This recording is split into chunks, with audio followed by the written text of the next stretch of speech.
Sellers across Vancouver are frustrated, buyers are convinced the market is going to crash, and we're at a 12-year high when it comes to inventory here in British Columbia, but something has happened that we haven't seen ever over the course of the last 3 years. When we look at Canada as a whole, inventory continues to climb, pricing is continuing to drop, and out west here in Vancouver, we are faring a lot worse than a lot of our other neighbors, especially in the prairies. But the twist is consumer confidence is starting to shoot back upward despite of these market conditions. So in this video today, we're going to be highlighting what is going on in the Vancouver market with this recent data, what's going on with consumer confidence, what's going on with the real estate outlook, and we're going to have a little bit of a framework to see and try to prognosticate what the next couple months are ahead of us and what this data is really telling us here. So as we get into the numbers here, the first charts I want to bring up are Canadian house prices at a national level. We have the change in Canadian house prices here on the left, and then the benchmark house price graph on the right. And what this commentator states, the notable takeaway from these data points is the accelerating decline in pricing nationally, with the MLS House Price Index registering another 1.2% seasonally adjusted decline in April to hit the lowest level since May of 2024. So we have now round-tripped 4 years of price gains at the national level. So we've erased with the prior performance of the last couple years, 4 years of gains. And you can see that completely here in this chart when it says benchmark house pricing. You can see that around 2022 was the absolute peak. We had a big decline going into 2023. We made some ground up, but again, we've been on a consecutive path downward. And you can see a lot of these losses came into 2022 as we go into the change in Canadian house prices to the left. And then 2025 has been a bad start. And the beginning of 2024 was also a bad start nationally. And as we get further into the data here, Vancouver is hampered and is performing a lot worse than at a national level. What we're seeing with some of the numbers here, and I'm going to pull it up here, is just how Canada is reacting as a whole. And with this next chart here, house prices over the past year, you can see that it's really the major metropolitan areas that are in the decline. This is not a broad stamp when it comes to Canada as a whole. You can see that areas such as cities such as Quebec, Halifax, Montreal, Edmonton, Winnipeg have had some great gains over the past year. There have been Edmonton and Quebec with more than double-digit gains in house pricing. So it's not a broad brush here, but we can see that the major metropolitan areas such as Vancouver, Hamilton, KW, Toronto are the ones that are dropping. And we can see that though we're not having big double-digit losses, we are seeing a couple places having more than 5% year-over-year drops, which is quite substantial. Vancouver, compared to some of these other metropolitan areas, is faring a little bit better, but we are still year-over-year in a market that nobody ever thought that we would see a sustained downward pressure on pricing.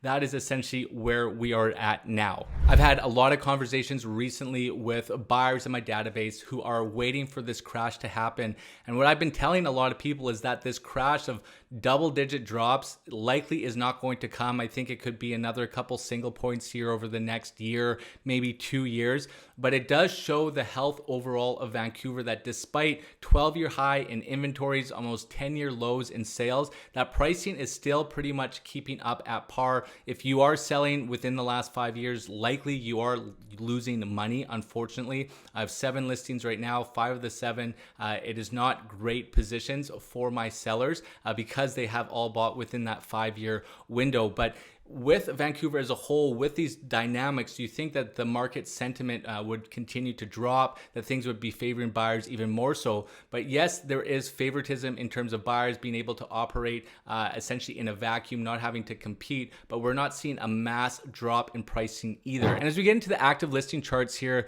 you can see that active listings here in Canada are continuing to be on this trajectory upward.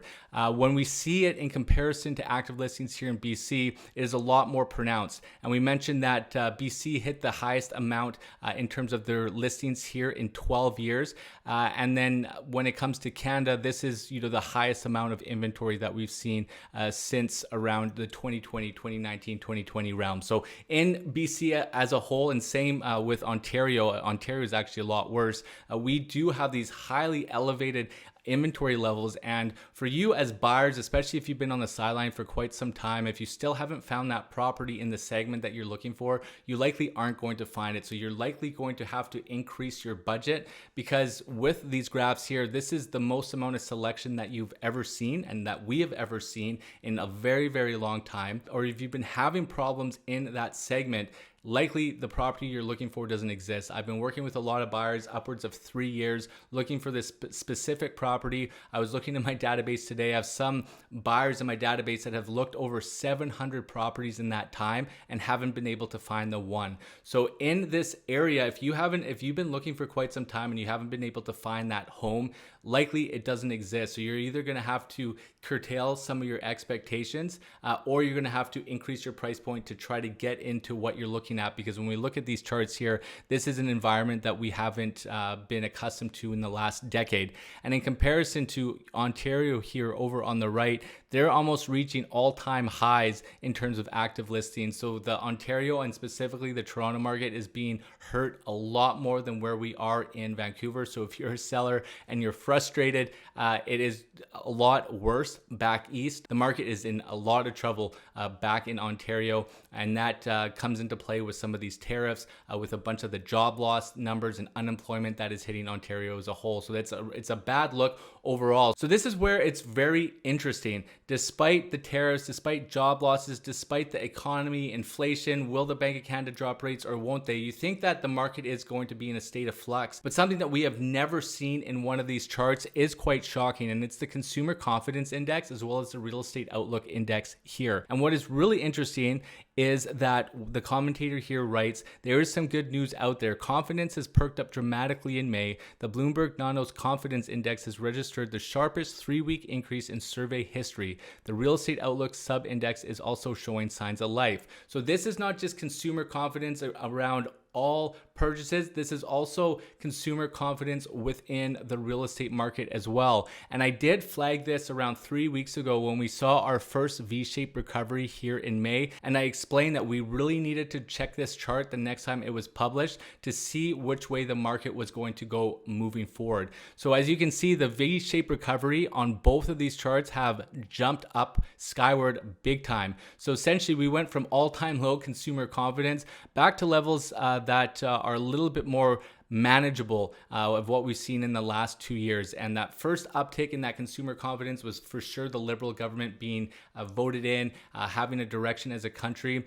And then with housing affordability on a monthly basis going down, which I know sounds crazy, but a lot of the graphs and data show that housing affordability is improving. And you can see the monthly mortgage payment required to purchase a typical home, it's continuing to drop from its peak here in 2023. And when people are looking to buy, they're not so much looking at the purchase price, they're looking at their pre-approvals, they're looking at their budgets. What can we afford on the monthly level? And I think this is a shift of traditional way of thinking of the value of real estate. Whether the property is worth $300,000 or $3 million, the buyer really looks at the monthly cost. And if they can make it work, it doesn't really matter what that purchase price is, because it's all about that monthly amount that they can afford. And when we talk about home evaluations, you have to think a couple years ago when interest rates were at all-time lows, it wasn't necessarily property pricing was shooting up. It was that affordability was so advantageous for people and they could afford so much more that they were willing to spend more on a purchase price because the lending was so cheap that their monthly budget allowed them to get more of a house. So a traditional way of thinking is that dirt will go up no matter what, but it's really predicated on the lending and how much that lending is. And that is one of the reasons why we saw such a steep increase in property pricing, because it falls in line when interest rates were at historic lows. And since then, we've had to pull back. We've seen that just in the data that I presented. We've lost the last 4 years of growth, and it coincides with higher interest rates. So that's something to keep in mind when you're looking at property purchases.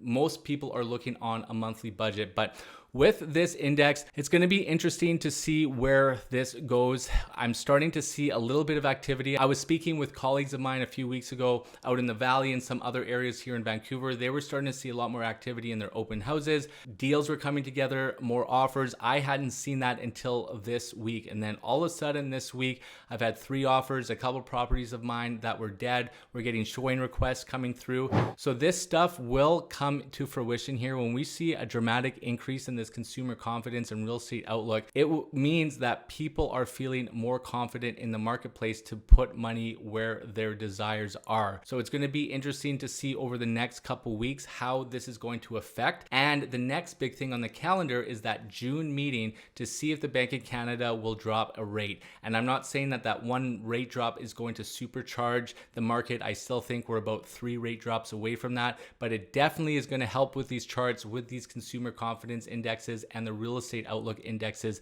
as well. I felt that we've been on a tipping point, and about a month ago, I did put out a video that stated that we may be at the bottom when it comes to this market. And I'm not saying that pricing is going to change overnight, but what you're going to see if this confidence index continues to increase is that inventory slowly but surely is going to continue to pick up. So if you're a buyer out there, you need to really assess your situation in terms of trying to find something, because the first thing that happens is inventory gets swallowed up, and once enough inventory gets swallowed up, then the pricing is going to start to increase. But I still think we're a ways away from that based on this data, based on the economy, and there's so many different factors, and that's why I like to put out these videos, because these things can change quite quickly. But for you sellers out there, over the next couple of weeks, just be patient. This is territory that no one has really been through in the last 10 years. And, trust your agents, trust that they're doing the best that they can. It's just really hard to get people into a home, let alone put something on paper. I have multiple listings where we've had over 100 people through. We've had people fly out from Saskatchewan, fly out from Calgary to look at properties 2 or 3 times. And you think that they would offer on these at least with a lowball offer, but they haven't. I have another property, we've shown it over 70 times.